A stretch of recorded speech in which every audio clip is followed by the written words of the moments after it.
أهلا بكم في هذه النشرة الإخبارية العاجلة، وهذا أبرز عنوانها: وفاة أسطورة كرة القدم المغربية قبل لحظات. لكن قبل الخوض في التفاصيل لا تنسوا الإعجاب بالفيديو والاشتراك في القناة ليصلكم كل جديد.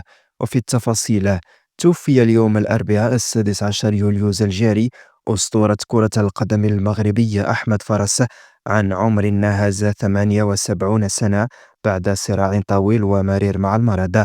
ويعد أحمد فرس من أبرز الأسماء التي طبعت تاريخ كرة القدم المغربية، إذ قاد المنتخب الوطني للتتويج بكأس إفريقيا سنة 1976، كما حصل على جائزة الكرة الذهبية الإفريقية سنة 1975 كأول لاعب مغربي يحقق هذا الإنجاز.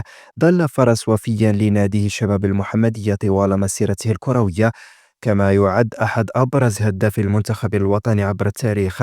برحيل أحمد فرس تفقد الرياضة المغربية أحد أعمدتها التاريخيين وسما خالدا في ذاكرة الجماهير الكروية. شكرا لكم على حسن المتابعة، وإلى اللقاء.